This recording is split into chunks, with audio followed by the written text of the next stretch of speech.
The Rock still cutting his promo, man. Have you met The Rock in real life before? I have not. Isn't that something? So he's I, one of the few, huh? one of the few. I was at an event.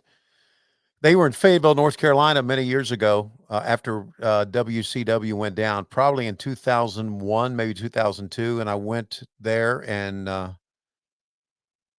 hung out. Actually, Fayetteville where? North North. Carolina? Yeah, I was actually looking for a job, and Okay. he was there, and he just kind of walked right by me, and I remember thinking, "Wow, what a big star," but did not talk to him. I have a feeling you were there on November 20th, 2001. It would have been a SmackDown taping. Fayetteville, North Carolina, Crown Coliseum, November 20th, 2001. So did you talk to anybody? You said you were looking for a job. Did you I talk to talked, anybody? yeah, I talked to Vince, talked to Kevin Dunn, I talked to Jr. I talked to Arn Anderson. Bischoff was there, I believe, and I didn't see him. Okay, so if Bischoff was there, then that was not '01. Uh, I say I believe. I'm not. I can't remember that far, but I remember who I talked to. he So joined WWE on July 15th, 2002. okay, So it makes more sense that you were actually in Fayetteville, North Carolina on August 20th, 2002. okay, So that would have meant that Bischoff could have been there. He would have been there for a month and 5 days by then. okay. All right. The main event, by the way, still had Rock in the main event. It was Rock and Edge taking on Benoit and Eddie Guerrero. Hmm.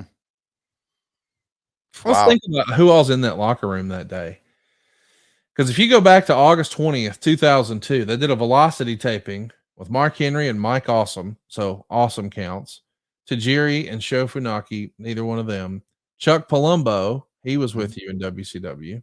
Right. The Hurricane, Shannon Moore, Yep. Jamie Noble, Wow. all of them were all in WCW with you, as was Chavo Guerrero, Right.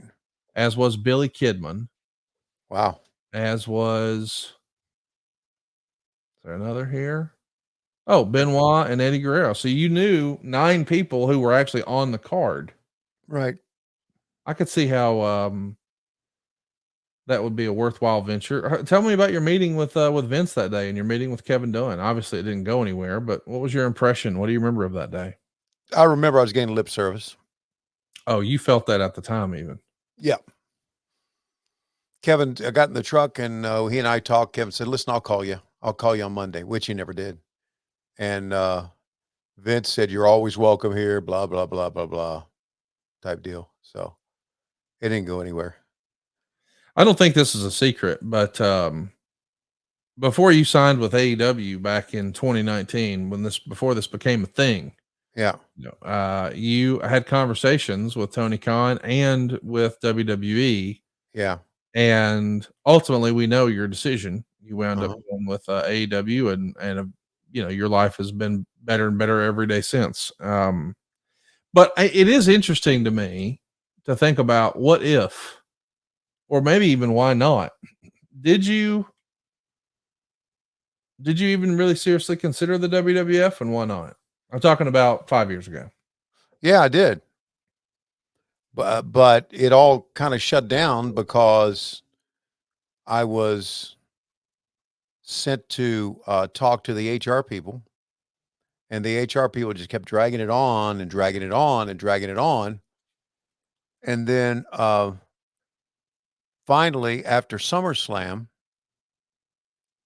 the HR people called me back and said, "Thank you for your interest, but there's no opportunity here for you." Mm. And I said, "Well, I appreciate you saying that, but you guys are the ones that contacted me."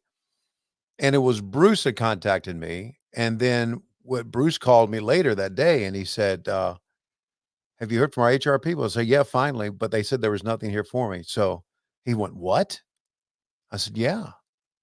He said, "Let me make a phone call." I said, "It's no need to make a phone call now, Bruce, because I've signed with AEW. I signed with them that day when the WWE said there's nothing for you." And Bruce said, "Well, can we talk later?" And I said, "Sure." And we didn't talk later. Wow. So Bruce started, and Bruce is my friend, and I appreciate all the efforts he made for me to go there, but it got caught. I don't know if you call it red tape or what. I don't know who made that decision. Could have been Kevin Dunn. I would think it was Kevin Dunn. That said there was nothing here for me. After they're the ones that got in touch with me. So it happened that way. Would I sign with the WWE at that time? Possibly. Would Lois divorce me had I? Most certainly. Wouldn't that have been a blessing though? Most certainly. Mixed emotions. Yeah. You're not kidding. And then again, you know what? I got to thinking that a year later or so, the pandemic hits.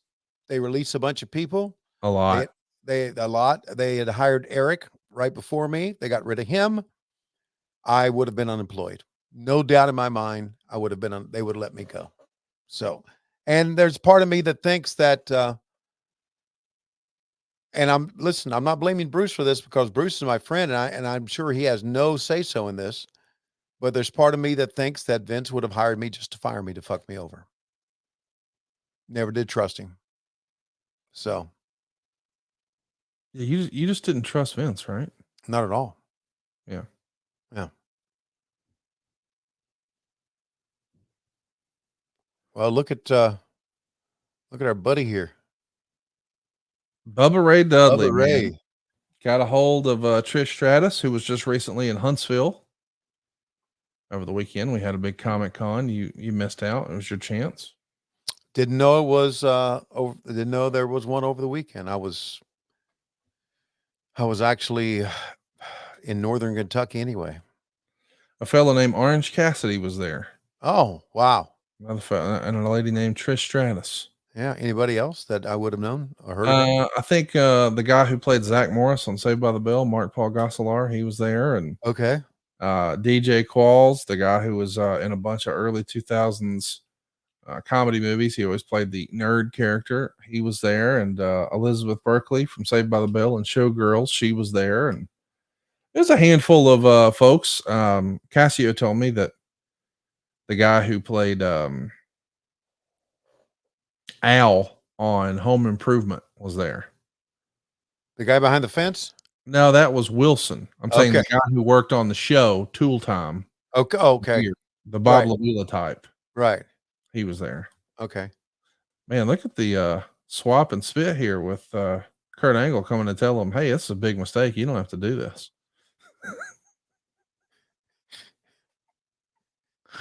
You want to suck on something? Here you go. Suck on this.